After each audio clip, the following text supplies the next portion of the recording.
Assalamualaikum warahmatullahi wabarakatuh. Ketemu lagi Bapak Ibu dan rekan-rekan sekalian di Samsi Channel. Selamat datang pada Bapak Ibu rekan-rekan yang mungkin baru ketemu dengan channel ini. Pada kesempatan kali ini kita akan sharing kembali. Kita akan berbagi panduan peserta seleksi akademik calon mahasiswa PPK dalam jabatan secara daring ya, berbasis domisili.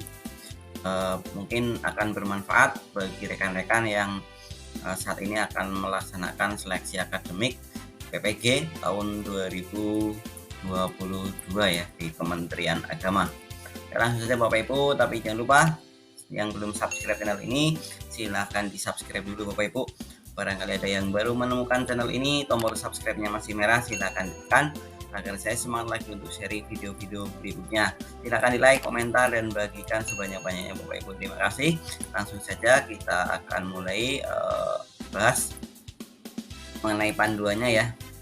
Jangan lupa nanti yang membutuhkan file ini bisa juga di download di kolom deskripsi deskripsi video ini ya. Nanti saya berikan linknya Bapak Ibu, silahkan bisa download. Yang pertama rasional, bisa dibaca sendiri Bapak Ibu. Kemudian pengertian seleksi akademik calon mahasiswa PPK dalam jabatan adalah uji kompetensi yang diselenggarakan secara serentak dalam jaringan atau daring untuk mengukur pemahaman konsep atau materi pencapaian capaian pembelajaran CP-PPK. Seleksi akademik berbasis domisili adalah seleksi yang dilakukan secara daring atau online dan peserta berada di tempat tinggal, domisili masing-masing atau tempat yang dipilih oleh mahasiswa dengan pertimbangan akses internet. C. Spesifikasi minimal perangkat ujian yang harus dipenuhi. Nah ini Bapak Ibu. Yang pertama laptop dengan rincian memiliki layar minimal 10 inci, menggunakan minimal sistem operasi Windows 8 ya, 32 bit. Kemudian memiliki 2 GB RAM, memiliki 10 GB storage, dilengkapi audio yang berfungsi dengan baik, memiliki baterai yang dalam keadaan berfungsi dengan baik, bisa disiapkan charger. Kemudian yang kedua, handphone Bapak Ibu yang sudah terpasang aplikasi WA dan Zoom ya. Nama pada aplikasi Zoom harus sesuai dengan nama lengkap peserta. Nah ini yang harus diperhatikan ya Bapak Ibu. Nama pada aplikasi Zoom harus sesuai dengan nama lengkap peserta. Yang ketiga, koneksi internet stabil dan kuota internet minimal sebesar 10 GB. D. Peserta sebelum mengikuti ujian, ini yang A, peserta menyiapkan laptop dengan spesifikasi sesuai ketentuan. B. Peserta menyiapkan handphone yang sudah terpasang aplikasi Zoom. Nama pada aplikasi Zoom harus sesuai dengan nama lengkap peserta. Ini saya akan siapkan bagaimana caranya untuk menamai aplikasi Zoom di handphone agar sesuai dengan nama lengkap kita ya. Sebentar lagi akan saya buat videonya, makanya jangan lupa yang belum subscribe channel ini silahkan di subscribe agar ketika saya upload video Bapak Ibu akan menerima notifikasinya. Terima kasih. Kemudian yang C, peserta menyiapkan koneksi internet yang stabil dengan kuota internet minimal 10 GB. D, menyiapkan ruangan yang tenang, nyaman, dan dengan pencahayaan yang cukup. E, peserta menyediakan meja kursi dengan jarak kurang lebih 2 meter dari kamera Zoom di HP.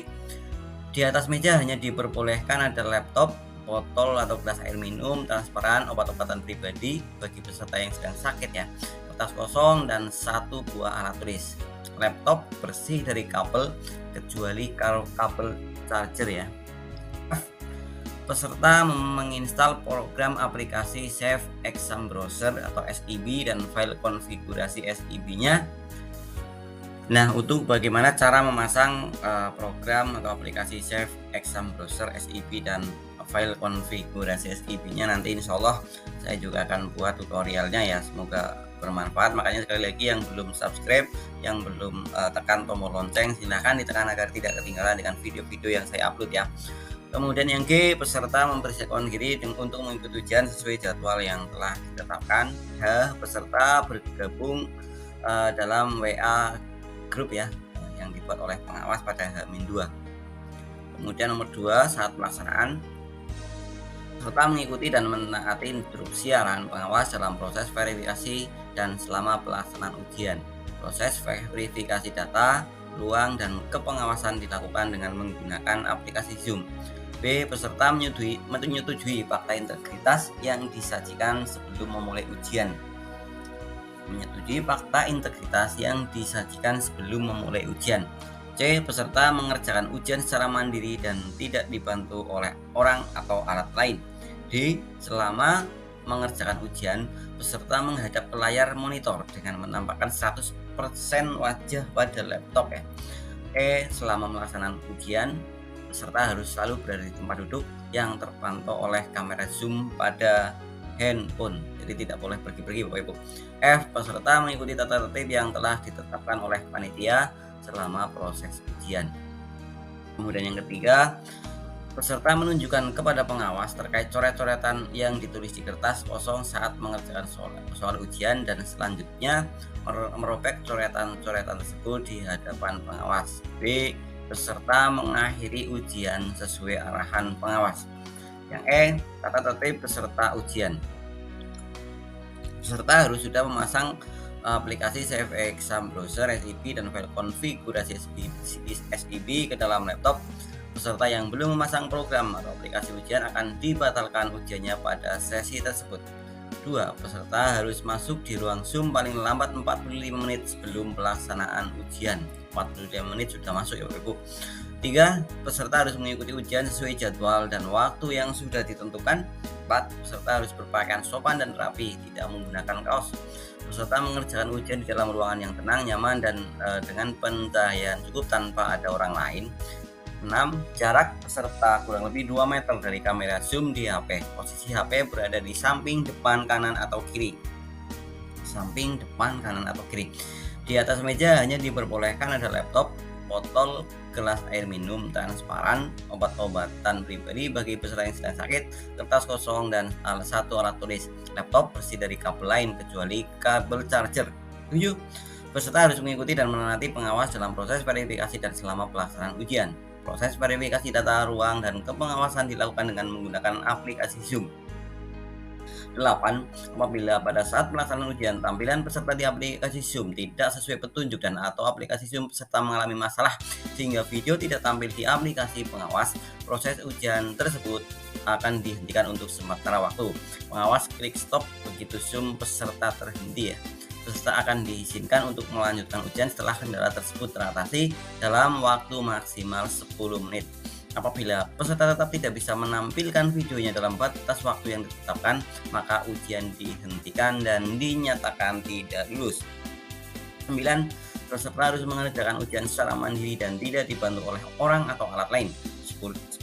Selama mengerjakan ujian, peserta menghadap ke layar monitor dengan menampakkan 100% wajah pada laptop. 11. HP yang digunakan untuk Zoom disetting dalam posisi hening untuk panggilan telepon dan unmute untuk Zoom. 12. Peserta dilarang mendokumentasikan dan menyebarluaskan soal seleksi akademik berbasis domisili dalam bentuk apapun. 13. Peserta dilarang melakukan kegiatan lain yang tidak berhubungan dengan pelaksanaan seleksi akademik daring berbasis domisili selama pelaksanaan seleksi akademik calon mahasiswa PPG dalam jabatan.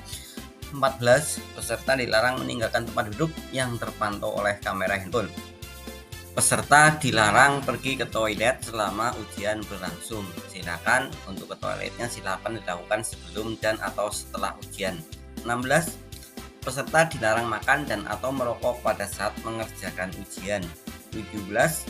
Peserta diperbolehkan minum air putih dari botol transparan atau minum obat pada saat mengerjakan ujian. Silakan disiapkan terlebih dahulu ya di atas meja. 18.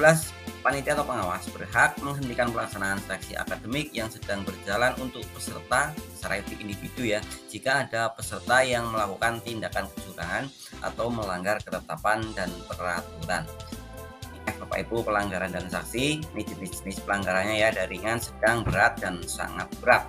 Untuk ringan contohnya adalah misalkan ringan peserta lupa mematikan suara handphone, peserta berpakaian tidak sopan, ini sanksinya diperingatkan oleh pengawas.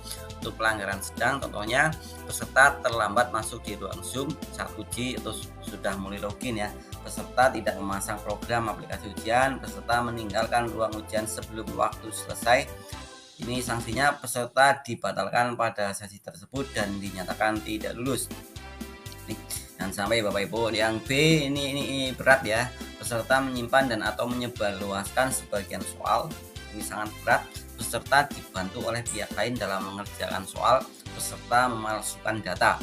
Ini peserta sanksinya ya, peserta dinyatakan tidak lulus dan didiskualifikasi sebagai peserta seleksi akademik dan dapat diproses secara hukum sesuai dengan pelanggaran yang dilakukan. Ini Bapak Ibu, jangan sampai Bapak Ibu.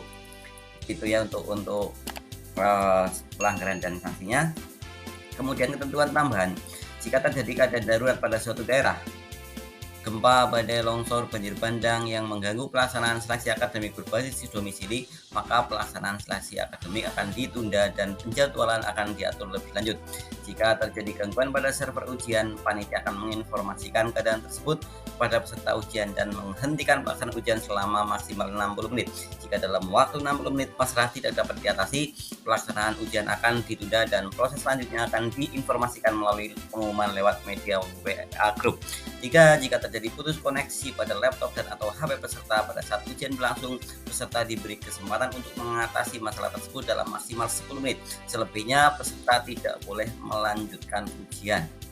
Misalnya Bapak Ibu, nah ini ada fakta integritas yang harus diisi dan ditandatangani, disetujui oleh semua peserta ya. Nama, alamat, bidang studi, nomor peserta ujian. Intinya dengan ini menyatakan bahwa sanggup tidak menyebarkan dokumen, kemudian tidak membuka sumber informasi saat ujian, mengerjakan ujian sendiri tanpa dibantu, kemudian yang keempat, tidak mengerjakan ujian peserta lain atau membantu mengerjakan ya, kemudian kesanggupan menaati tata tertib yang lainnya untuk isi fakta integritasnya. Silakan semuanya nanti bisa di-download di kolom deskripsi video ini ya.